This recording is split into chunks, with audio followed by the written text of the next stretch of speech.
What's a Oh, PO? I was like, oh, pitcher only, right? Because now we got so many two-way guys, we got to establish the pitcher only guys, right? Got to. Okay, all right. I mean, I'm down for that.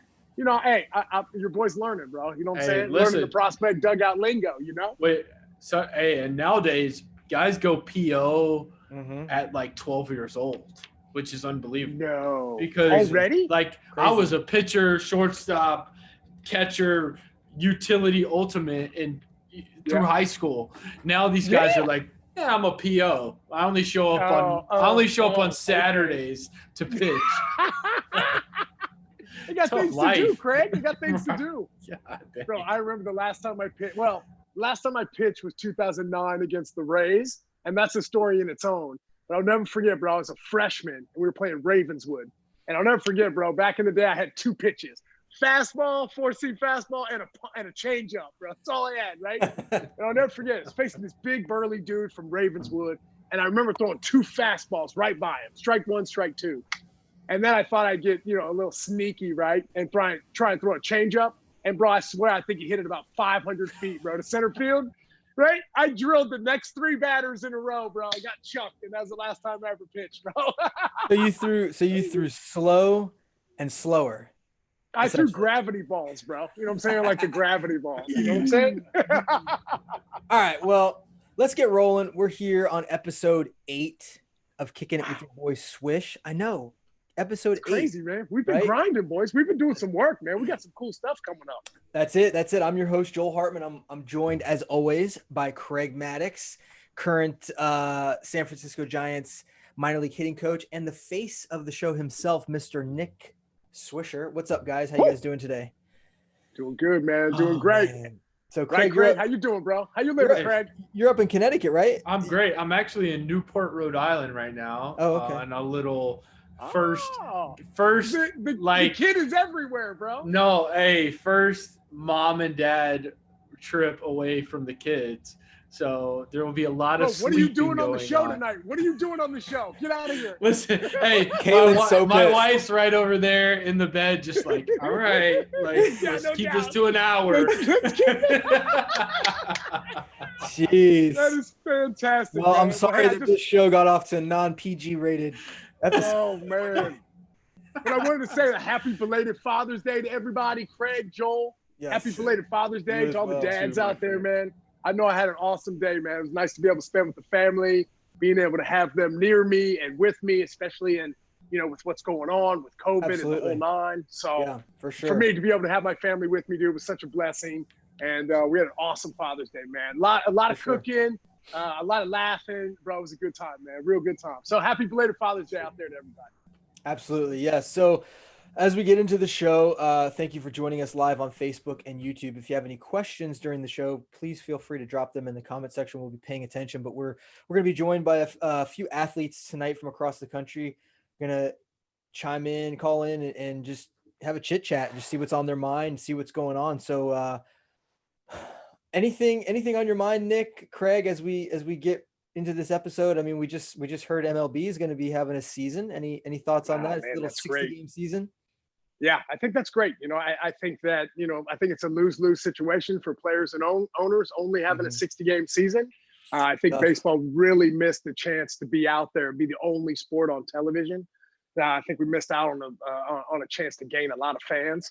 So I think just in general, man, I'm so glad to see it all done. But people have to remember that baseball is a business. And the battleground has been set for after the 2021 season when the bargaining agreement is up. Right. I mean, this was a huge win for Tony Clark, right? Player union rep, being able to get full prorated salaries, being able to get it above 50 games, which I thought the owners were going to back them into that 50-game season. But it was nice to see them get above that.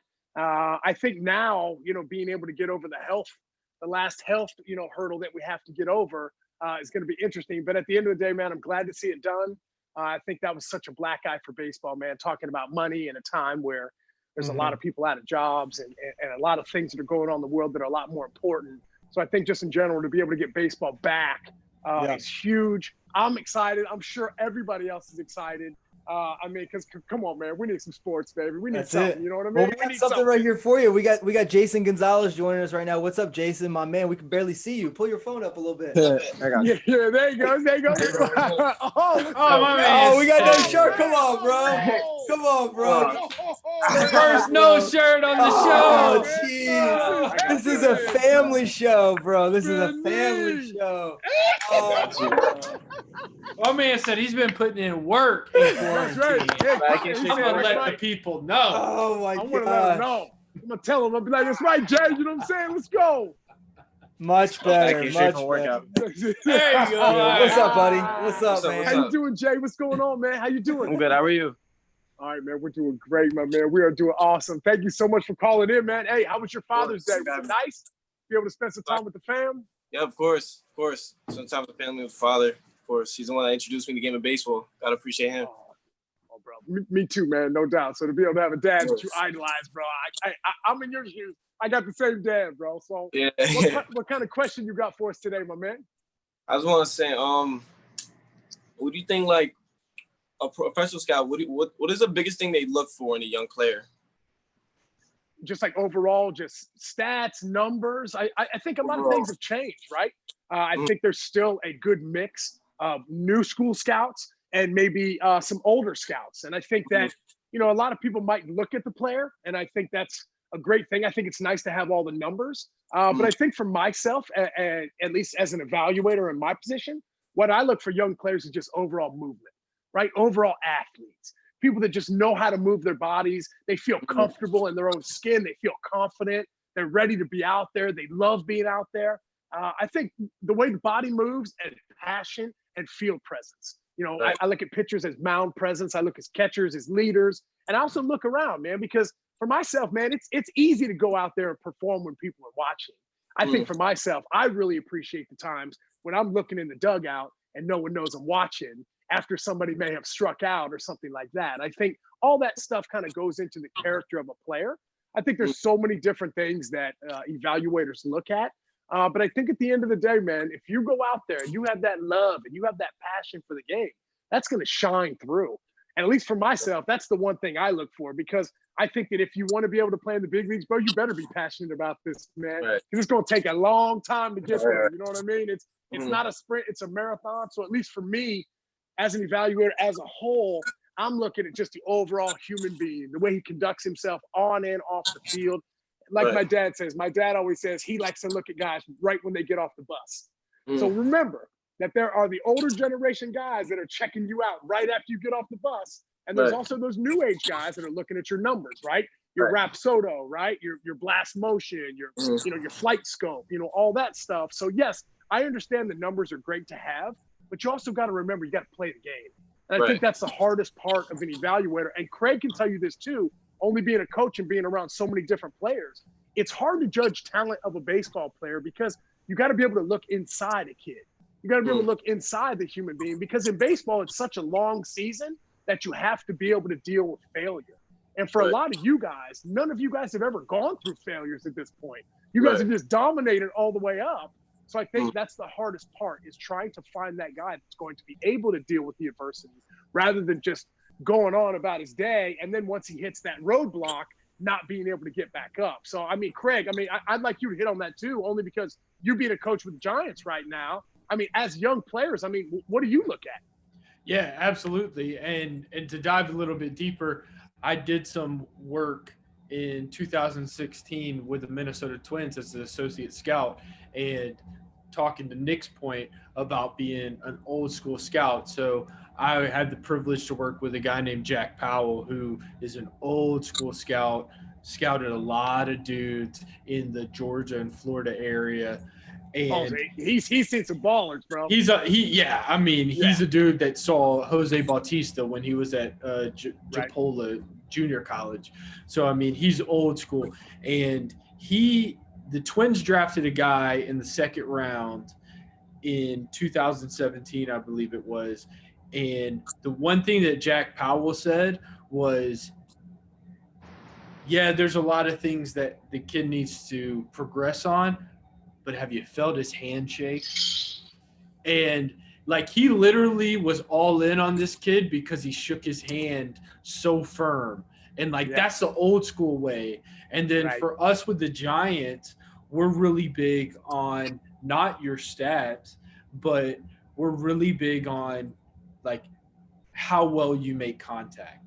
So all that stuff is data and analytics driven. So it's not necessarily that when our scout goes to see you that you go 4 for 4 with 4 bolts. Correct. Like, it's how hard did you hit the ball? So you might have gone 4 for 4 with 4 numbers. Like, our scout's going to write, like, got some tools. Obviously, I'm here, but contact rate is less than average. So they're looking for how well do you square up the ball. Obviously, if they're there to see you, they've heard very good things and positive they've already things done their about homework you. on you at that point. But so they just want to see, just like Nick said, what kind of player you are. How do you move? Like, what are your tendencies? Like, how do you react to the ball? How do you react with your teammates? How do you react with your coaches? How do you react to fans in the stands? Like, all those little things, because any organization, especially now, especially with the draft being reduced, like, any organization that takes a chance on you is like, they're putting their stamp on you. So they got to know you inside and out. They can't, there cannot be any questions. Well, also too, Jay, I feel like it's harder for you to be a baseball player than it was for me, right? Like, I played, I was drafted 18 years ago. So for myself, hey, like, for you at this point in your life, you have to do things right all the way up. You cannot mess up one time, right? Because at the end of the day, people are looking at you all the time. And let's be honest, you probably have more scouts at your games than I ever had at any one of my games up until I was drafted. So you're at that point now where the scouts are around and they're there. So for you to feel comfortable with them back there, you should be. Because at the end of the day, don't let them affect your play. You go out there and be you. Be that ray of sunshine that takes the ball field each and every day and just has a blast. Because at the end of the day, my man, baseball is a fun game. And I think as evaluators, they're also looking for that smile sometimes too. Right. So what do you got, Joel? Oh, sorry, buddy. I was okay. Continue. No, go ahead, Jason. What you got? Another what we just said, Jay. I was just gonna ask another question. What was it? Go ahead. What's a common mistake you see in a young player when they jump a level baseball, whether it's from high school to pro, high school to college, or college to pro? Yeah, I think there's a big jump, especially if you're going from high school to the professional level. Listen, like, it's still high school. I still feel like you're still a boy. You're still learning, right? Like, you get to the professional level, like, there's men, bro. So it's just like, it's just a lot of growing. And for myself, I was extremely bummed not getting drafted out of high school, but it ended up being the best thing ever, right? I went to college. I ended up gaining 15 to 20 pounds. I really grew into my body. I grew up. I learned more about myself. I finally moved out of the house and was on my own, right? I feel like you need to have that sort of growth and that growing, because let's be honest, bro, like, 18 years old, all of a sudden you're shipped off on your own. You're responsible for your laundry. You're responsible for everything you're eating. You know what I'm saying? Like, that's difficult. So I think for myself, as bummed as I was not being able to be drafted out of high school, it ended up being the best thing in the world for me, because I was able to take those 3 years that I was in college and I ended up growing, not only physically, but I mean, mentally, spiritually, every part of your body just grows. And for myself, I was way more confident of a baseball player coming out as a junior in college than I was as a senior in high school. So I think for myself, just let the game come, right? Like, don't force the game. You know what I mean? I feel like there's a lot of growth that needs to happen in games. And Craig, being at the lower levels with the Giants right now, he sees these dudes right out of college. So he knows immediately what happens. And I think sometimes when kids come out of high school, they get lost in the shuffle because there's so many things that are going on and there's so many things that they're not used to. They've never dealt with failure before. All of a sudden, you're away from mom and dad. You're away from your support group. And when things are going bad and you don't have anybody to fall back on, for myself, that's when I really need to put my arm around my minor league guys to be like, hey, man, things are going to get better, right? Like, it's going to be okay. But I think that's the biggest thing that I think guys try to rush so fast on getting to the big leagues, because at the end of the day, my man, it is not a sprint, it is a marathon. And it is not, I mean, maybe Ken Griffey Jr., right? I mean, like, maybe he was a sprint. Maybe, like, even Mike Trout wasn't a sprint. It took him a minute to get there. So I think at the end of the day, it takes guys a certain amount of time to get themselves ready to play. And at the end of the day, man, just as long as you get there, you've done your part. So I think the biggest thing that I see young players doing is rushing and pushing themselves to get to a certain place that they don't understand yet. Let the game come to you. Play it level by level. Enjoy where you're at and enjoy the present, because you can learn so many things that can help you in future games and in future levels if you just open up your eyes and pay attention to where you're at. Right. I want to chime in a little bit because I didn't get to chime in on the last one. Yeah, we're waiting for you, Joel. We're waiting for you, cuz. I think so Jason, I played a little bit of minor league independent ball, but I spent a lot of time coaching high school ball and coaching, younger travel ball. So I think I have a good perspective on this. What's the difference between going to different levels? So I've seen it from, 8 years old all the way through high school guys going to college. And I think the biggest thing is actually a little bit of complacency. You're not ready. You're not prepared for that next level of the game. When I say that, I mean, not like you're lazy, but you haven't worked so much on the fundamentals at the level where you're good at. And then all of a sudden you go up one level where everybody's bigger, faster, stronger. Some of the guys that weren't as good didn't make that jump to the next level. So if you're fortunate enough to go from one level to the next, you're already entering into a class of players that's better than what you just came from. So if you're not squared away with the fundamentals, all those routine things are going to be like, they're going to be tough plays now because you're not getting yourself into proper positioning. You're not breaking down the correct way at second base on a double play. You're not rounding the bag correctly. And so you're getting thrown out by a step, because all those little things really start to matter at the higher levels or as you progress, because where you're at one level, you're getting by mostly on your skill level. But as soon as you get into high school ball and then elite, varsity high school ball, travel baseball, and then on to college and above, I mean, the game doesn't change, right? The game stays the same, and the players really don't change. They just get better at the game. They're much more well-rounded from start to finish. So I think that's one thing that is I've seen players be challenged with, is the game just becomes really, really fast, not because they're not good, just because they're not prepared. Yeah, well, you got to remember also too, guys at the professional level, they've put their 10,000 hours in, right? Like they've put all those hours in the game, right? And they've done all those fundamentals. So for them, it's a walk in the park. It's like there's no guesswork. I think for young players, piggybacking off what Joel said, is going from those lower levels and taking it on into the professional level. I think the one thing also guys struggle with is their confidence and not being confident in who they are when they go to the ballpark, because times are tough. Players are better, right? Like Joel said, all of a sudden you go up to a level and now everybody's bigger, faster, stronger than you. All of a sudden that can be extremely intimidating. So for a guy like me, I'm just like, hey man, I enjoyed that challenge, but I understood that I had to get better each and every day. That's why at times like this, when we're not able to play, right now is when we really need to be working. Because right now, for all these Major League Baseball players that were at home, just chilling, hanging out, just kicking it, we're going to find out who's been working or not. The spring training is going to be in a couple of weeks, and we will immediately know who's been working and who hasn't during 100%. Yep. That's it. That's it, man. Dude, Jason, thanks so much for joining us, man. Yeah, man. Thanks, brother. Appreciate that, man. You got it, brother. Best of luck to you, man. We'll be following you, baby. No doubt. All right.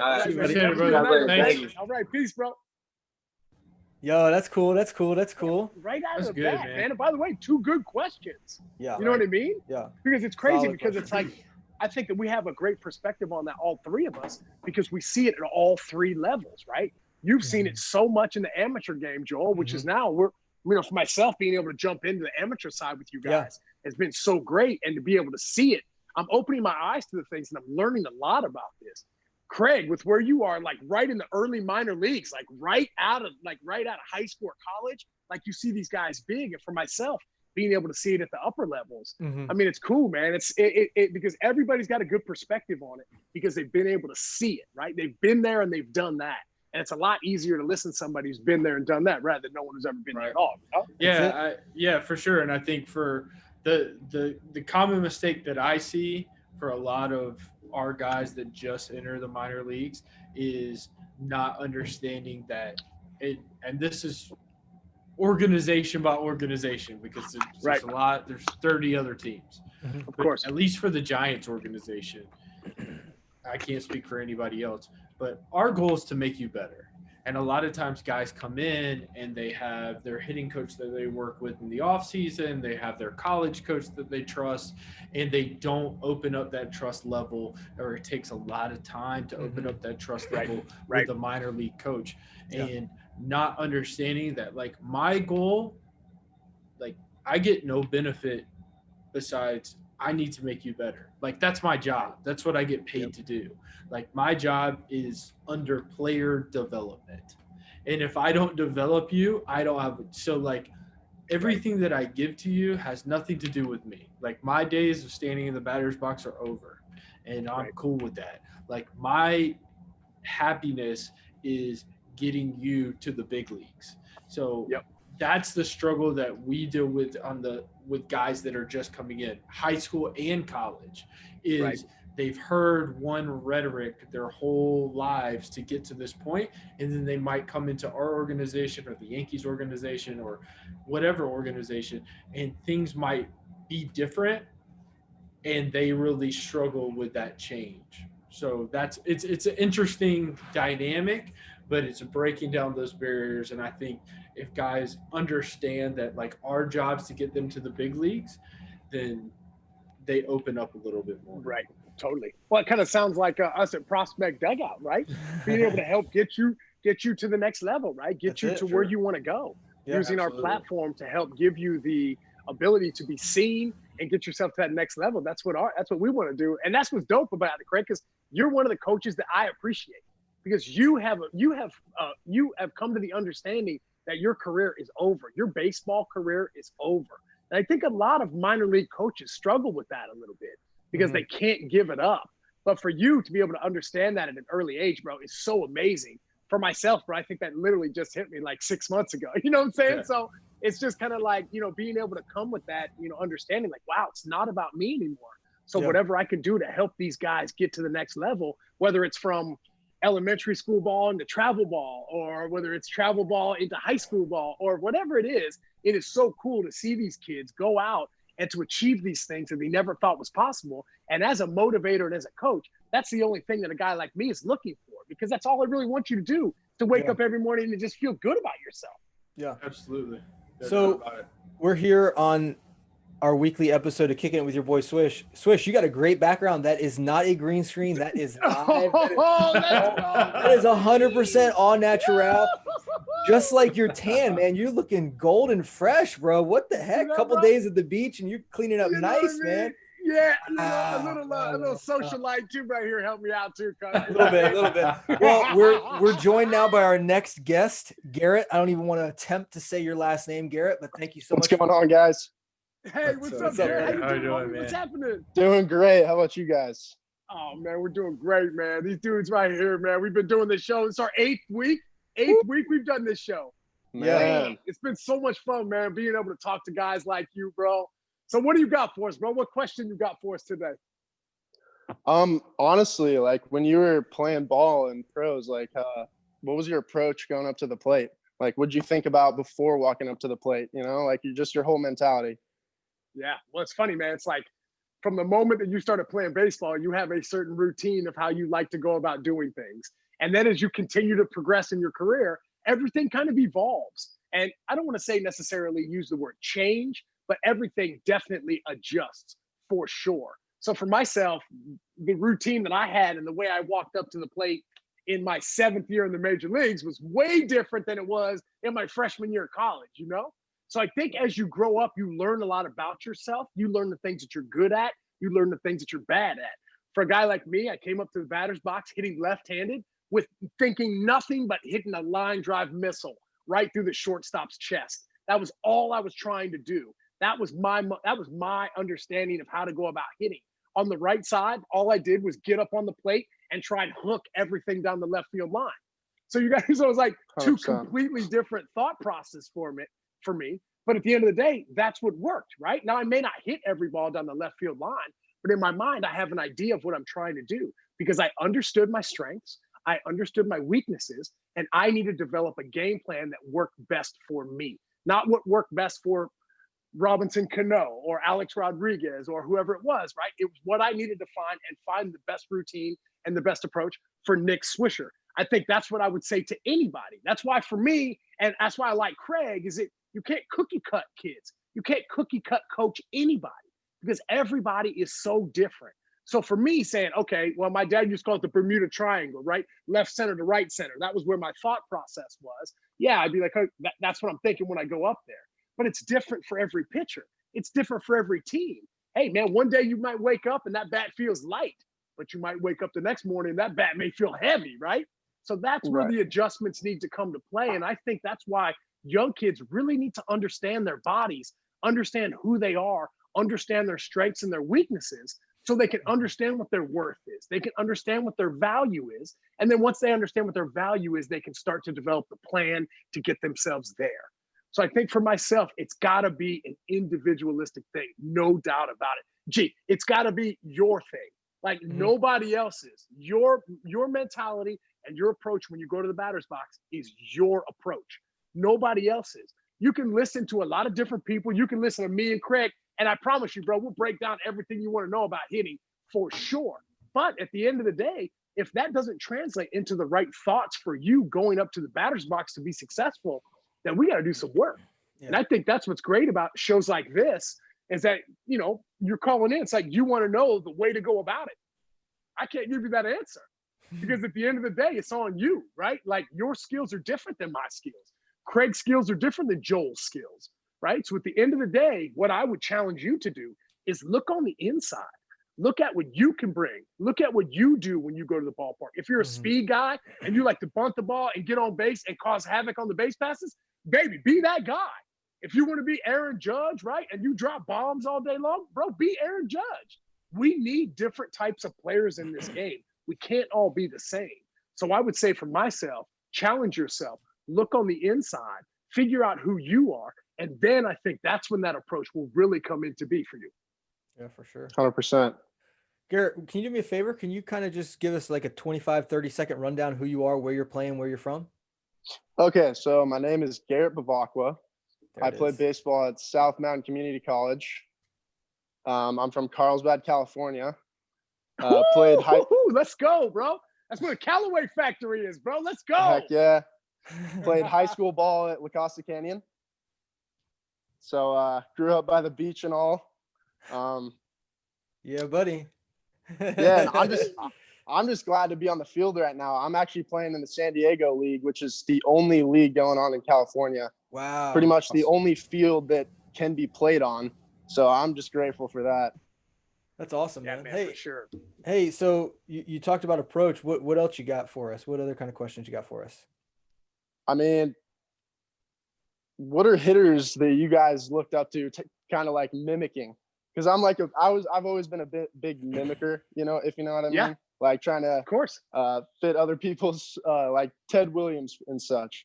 And I would always kind of do bro, that we as a all kid. want to be Ted Williams, bro. Exactly. Oh my goodness gracious, bro. Exactly. Hey, man, Mike Trout's contract, bro. I would have crushed it if I was Ted Williams, bro. No doubt. Yeah. And Bellinger, I'm always trying to look up to. But like, what are like some drills that are your favorite, like at home, like during this quarantine and such? Like, what did you always try to work on, like in drills, and what were your favorite? Yeah, hey, Craig, hit him up, bro. Hit him some of the hitters you used to look up to back in the day. So, hey, man, growing up, young kid in Atlanta, I'm a left-handed hitter. Like David Justice. David Justice was huge. Yeah. David Justice, Ken Griffey Jr. And, hey, Nick, I'm going to tell you this, too, because he's coming to the Swisher experience. I love Tino Martinez.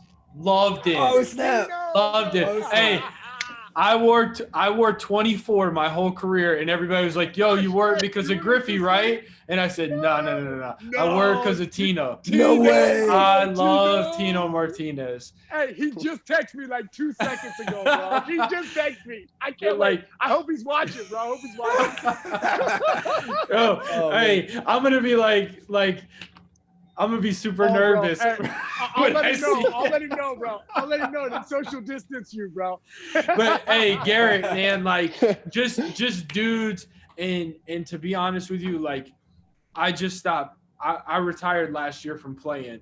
And the older that I got, the less of my buddies were playing pro ball. So the dudes that I had to work out with in the off season became less and less. And then it just became me hitting in a cage by myself for the last 2 years of my career. Yeah. And what it really was, man. Yeah, exactly. But that really shows who you are. But what it was just having an imagination and visualizing, like I never got the chance to play in the big leagues, but I visualized that every single time that I was in the cage. And it wasn't about taking, and again, when I was those years, I was 31, 32, 33 years old. Like I understood my swing. So it was way less about getting 200 reps and way more about getting 75 quality reps. Right. So I would really take time, and it would still take an hour and a half to get through 75 reps, but I would be so methodical about like, I'm going to step in the box the same way. I'm going to visualize like an 0-2 count or a 2-0 count. And like, I'm going to play this out as real as I can be. And I think that in like this quarantine state is what we have to do. Like we have to have a crazy imagination, because it's not about the work. It's about visualizing what you can do. Yeah. And also too, G, like that visualizing that Craig's talking about right there is crucial, bro. Like to be able to lay in bed every night and to just close your eyes and go through 4 at-bats every night. If you would have done that over the last 6 weeks, oh, bro, I mean, we would have had, I don't know how many at-bats. You would have had almost a half a season of at-bats that you're already ready for, right? So all of a sudden you can take back to college and you're like, bro, I've already been here before. I know what my field looks like. I know the guys I'm facing. But if you want to talk about some money hitters, bro, and I just saw the 60 for, or the 30 for 30 with Mark McGuire, bro. You remember his forearms, dude? Huge, hammered forearms, bro. And by the way, when he hit like the 70 bombs, bro, like nobody was gonna break that, right? That was like unbelievable. Him and Sammy, literally 2 men saved baseball that year. That was a humongous year. And another dude I used to watch was like Will the Thrill. Remember Will Clark, bro, with the Giants back in the day? Oh, Will Clark, Frank Thomas. And so for myself, man, you know, just to be able to have those guys, you know, it's funny, man. It's like you used to pretend like you were Griffey in the backyard. You know what I'm saying? But then all of a sudden, when I had to try to hit it, bro, I'm like, bro, I can't hit it, dude. I can't hit it like Griff. So that's when it really started to come into my own. Now, what I would say is take something away from all of those hitters that you watch. Watch the consistencies that they all have. The back elbow travels in. You don't see guys with the huge elbows and the huge dips. No. That back elbow slots itself in there, and those guys are locked and loaded. So I think for myself, one of the drills that I always did as a kid, when I was hitting little mini wiffle golf balls with a broomstick. And that was just how I hit. That was how I always did it. Sometimes people do it with like little rocks and broom handles. Sunflower seeds.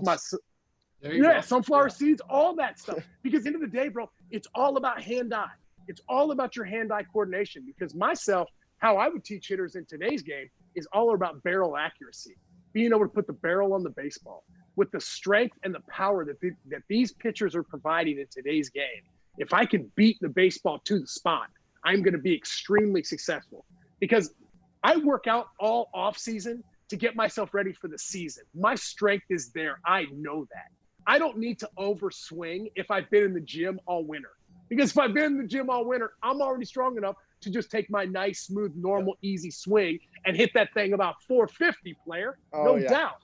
You know what I'm saying, right? It's like we work out in the gym so hard to be able to go out and utilize our swing. So that's what I would say to you. The full big swings, right? The head flying out, front shoulder flying out.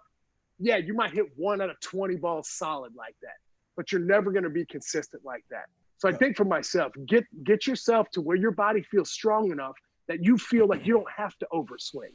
You don't feel like you have to do too much, because the only thing you're trying to do is beat that barrel of your bat, beat the barrel of the bat to the baseball. That's it. That's it. 100%. Dude, Garrett, thanks so much for joining us, man. We got to jump to our next caller, but dude, that was awesome questions, man. That was good, man. Yeah. Hey, G, best of luck, bro. Thanks, in the San Diego league, bro. Mash your way, kid. Yeah, buddy. Hey, keep in touch, buddy. All right, see you, buddy. Absolutely. Catch you. All right. Bro. Uh-oh, we lost Nick. No, we lost good the star picture, of the though. show. Here. We lost the star of the show. There we go. Oh.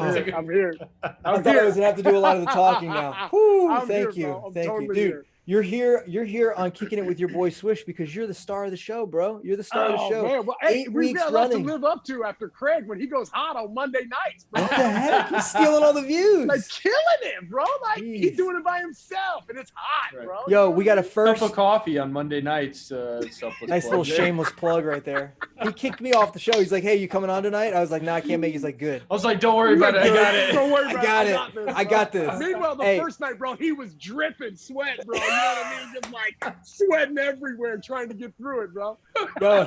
Yo, so check this. I didn't have any questions prepared for you, anything to dive in with Swish because we got a tight show tonight. You're up on the beach chilling with the family, so we're just running a tight ship. I got a curveball for you though. Oh, First I'm ready. ever. Ding, ding, ding, ding. What do you First got? ever participant here on Kicking It with your boy Swish. Softball player. Oh, let's Emma go! Knight. Let's go! What's Let's go! Emma, how's it going? Good With to the see you. PD swag on. Look at that Yeah, shirt. Let's go! Let me tell you something about Emma before she chimes in. Emma, you got to unmute your thing. But we've been following Emma for a couple years, and I tell you what, this girl puts in so much work. She's gonna tell you about what she's got at her house, her gym and her cage and stuff like that. But this girl, you got to check her out on Instagram, just putting in all that work. She actually just hit her first ever over the fence home run last night. I just saw that. Yeah, you know That's it. I awesome. just like Emma, what's up? Emma, can you hear us? No, Oh, Emma. okay. Now I There you go. can. All right, you're in. Man, how you You're doing, good. Emma? What's going on? I'm good. How are y'all? I'm doing good. So excited Congratulations to on be your here. first homer. Congratulations on your Thank first you. homer. I remember that. It's like the greatest feeling ever. You're like, bro, I've been working so hard to do that. And then you finally do it. Guess what? Now it's time to hit more. That's Well, it's funny you say that because I was kind of writing down a whole list of questions to ask. But I was just wondering, like, how old were you when you hit your first home run there? Yeah. So my journey to hitting my first home run might have taken a little longer than most. And the only reason why is because my father was coaching in the minor leagues at the time. So for myself, I never played T-ball, never really played Little League. I think I started playing like right there, like 5th and 6th grade. So I'd probably say 11, 12 years old. And you know what's funny is that I was a predominantly right-handed hitter in high school. I never switch hit, but when I was younger, I did. And I always had like major pop left-handed. So I hit my first home run. I'll never forget. It was at Cooper Park in Columbus, Ohio, bro, down the right field line. And I'll never forget it.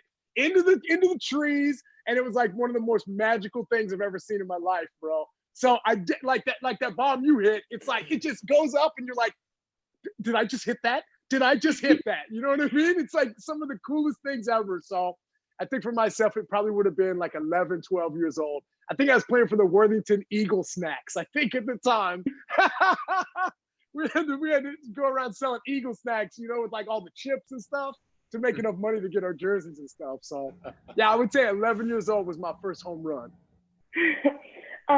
Would you consider that one like one of your most memorable ones, or would you consider ones you hit in the big one? Yeah, I mean, obviously your first home run is definitely something you remember. I definitely remember the first home run I hit in the big leagues, almost like it was yesterday. I'm trying to think of some of the home runs that really kind of like stood out. I think for myself, maybe my first home run I hit in the World Series, or my first home run I hit in the big leagues, my World Series home run. My 200th home run was one of the cooler moments ever. It was a grand slam at home, Yankee Stadium. The place was going crazy. So I think, yeah, my 200th home run I hit at home was legit. My World Series home run I hit, and definitely my first one. So I think those right there, they'll always stand out. And for you, I hope you hit so many more that you've got a whole plethora of homers to choose from. But for myself, you'll always remember that first one, I promise you. But the one thing that I don't want you to forget about is the feeling of how that felt. Because you can always go back to the feeling, right?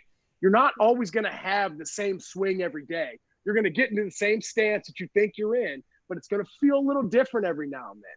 But the feeling of making contact with that baseball, It's almost like taking like hot knife through butter. You know what I mean? It just like went right through it. It's almost like you didn't even feel contact. But that is the feel that you need to remember. When you go to bed at night and you can pretend like you're feeling that bad, remember what that contact point felt like. Because even Joel and Craig, all these dudes remember what that felt like. So for you, we're so happy that you got to be able to hit that first homer because it's a long time coming and hopefully you hit a gazillion more. Yeah, Emma, my first home run was when I was 12 years old. I don't know how it happened because I didn't hit another one until I got to college. So no way, bro. I'll go back on mute now and let the real hitters talk. Well, that's amazing. What other questions you got for us, Emma?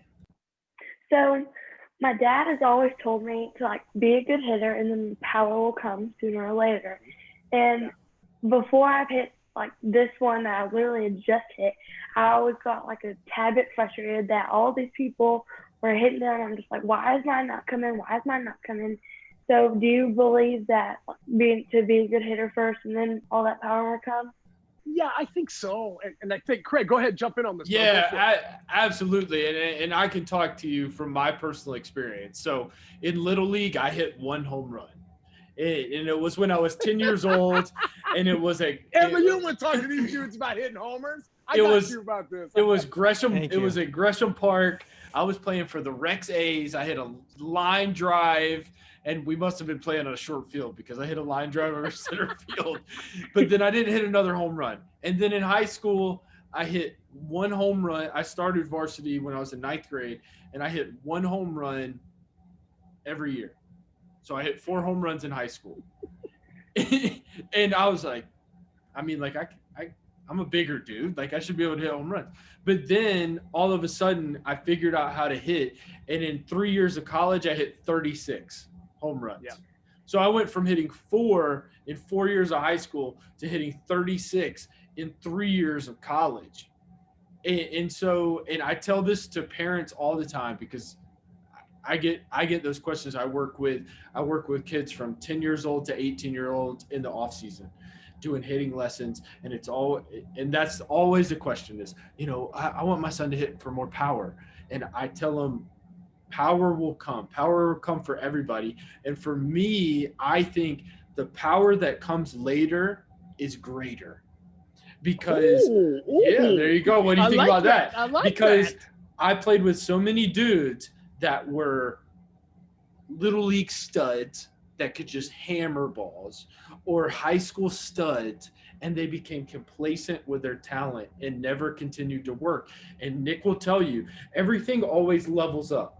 So when you get to college, if you're a superstar in high school, guess what? All your college teammates were superstars in high school too. So if that power comes later, then all of a sudden you become here with all of those superstars. So you set yourself apart. So from me, I would always say, don't stress about it. It will come. You will find it in every level you go up. And I was taught this at a very young age, and I was fortunate to get taught this, was every level that you jump, you got to learn how to hit first before you can learn how to hit with power. Or then you're going to end up being a 150 hitter with a couple home runs. Like, learn how to hit at every level that you go first, and then you will figure out when you can kind of let it fly a little bit. Well, also too, Emma, think about it like this. I mean, your journey, your softball journey, your softball swing journey is going to evolve, right? And at the end of the day, what happens if you're not a power hitter? Does that mean you're not going to be a great softball player? No, it's not. You can be your own softball player. Not everybody has to be a power hitter. For myself, even thinking moving forward, and I've said this a couple times on this show, one of these days when I do manage a Major League Baseball team, I don't want the same hitter in my lineup.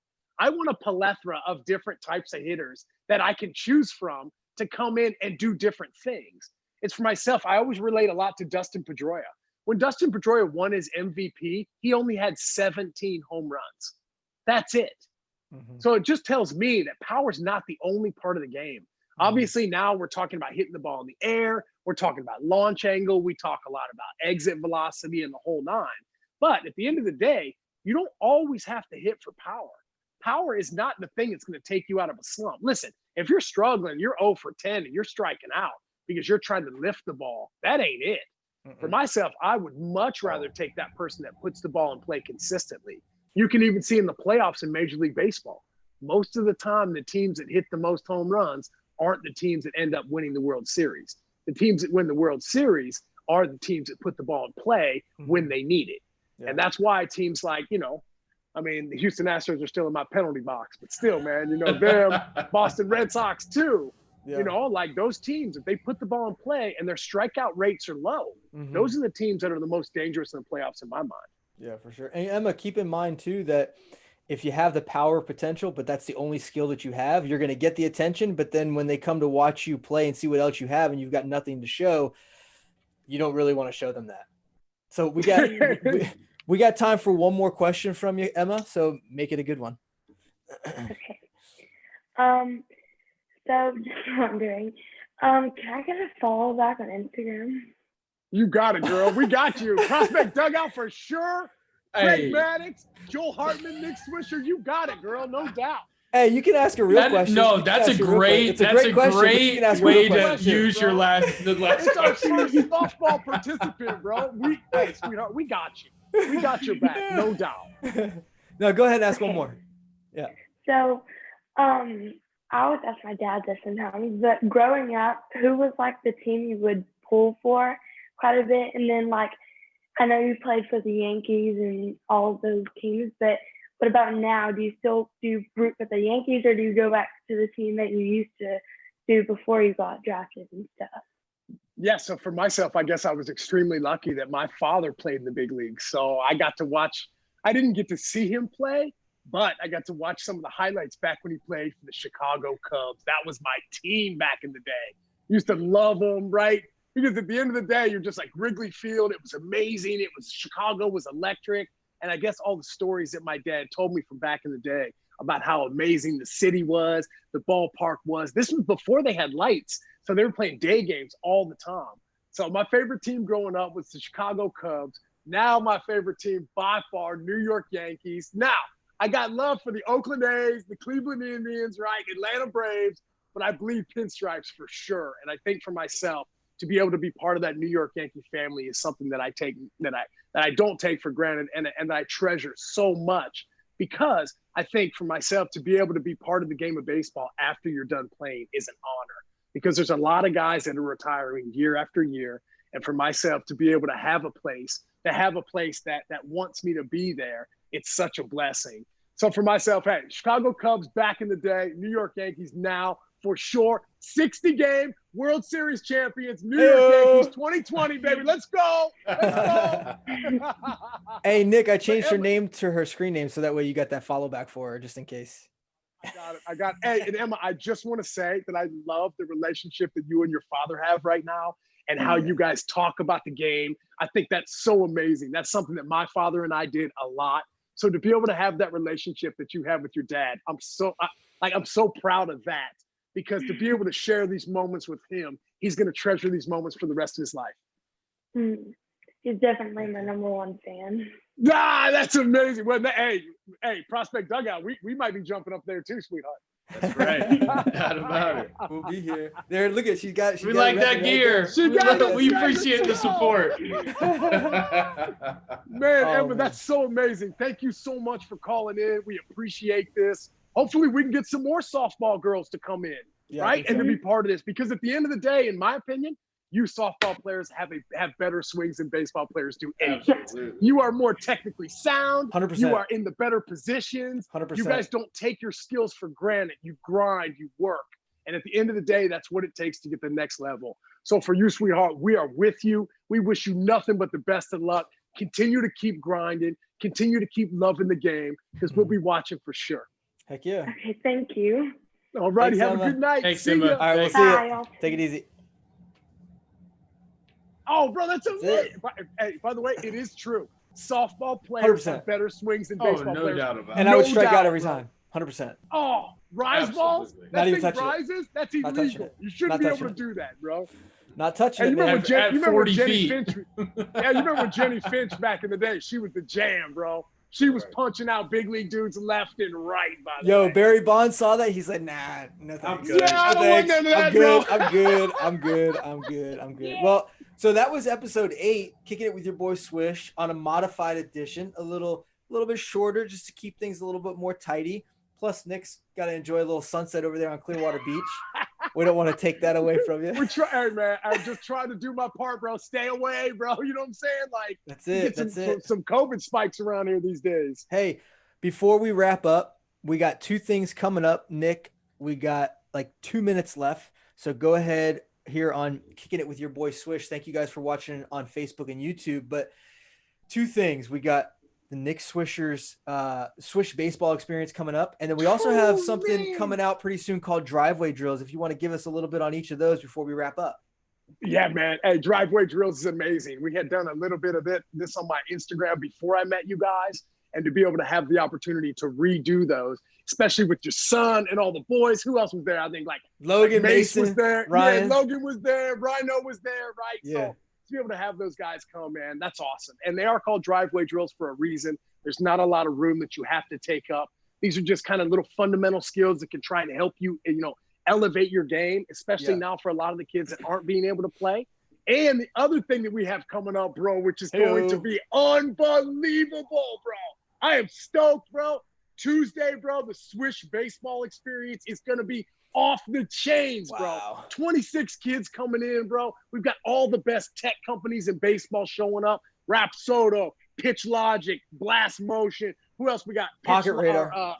Pocket Radar. Yeah. Flight Scopes coming, right? Like, we have all the stuff, man. We're going to get all the data, but at the end of the day, we're bringing in some big league names, bro, that are going to really, really make this experience something that I want, because I think we need to find a way to kind of separate ourselves, right? We're not perfect game. We don't have a perfect game rating. Well, perfect game doesn't have Tino Martinez and doesn't have Gary Sheffield and doesn't have Ryan Rayburn, doesn't have Xavier Scruggs, doesn't have Vic Black, doesn't have Eddie Rodriguez, right? Yeah. We are going to teach these kids the things that they are going to need to help elevate them to get better, because it's not all about the numbers. It's about learning your game and experience it. And Steve Shinbaum's going to come in there and just blow the roof off that place early in the morning, bro. We've got a money lunch coming in, dude. We're going to play wiffle ball. Oh, my goodness gracious. Ooh, I can't wait for you to see the surprise best, with wiffle ball. I can't wait for you to see the surprise. That's going to be fun. Bro. Just to be able to have the ability to do this and impact some of these young kids, to help them and teach them to get them to that next level, bro. This is what Prospect Dugout is all about. Helping the amateur player get to the next level, bro. And I'm so excited. Swish baseball experience is on, bro. The logo is nasty, bro. It's going to be sick, bro. Prospect Dugout, Swish baseball experience, bro. So excited, man, to be teaming up and doing this, bro. I'm so stoked. Absolutely. And at least we know now why Craig was so eager to get on that plane, get on his Google and get that plane ticket, because Tino Martinez is going to be there. He's like, I gotta get there. He was so quick to book that ticket. Bro, he'll be there. Oh, bro. All right. Let's get out of here. We got to get back to the evening. So thank you everybody for joining us. For Craig Maddox and the star of the show, Nick Swisher, I'm your host, Joel Hartman. Thank you so much for joining us here, Kicking It With Your Boy Swish. Until next week, Tuesday, 8 p.m. Eastern. 8 p.m., here, baby. We will see you. Adios.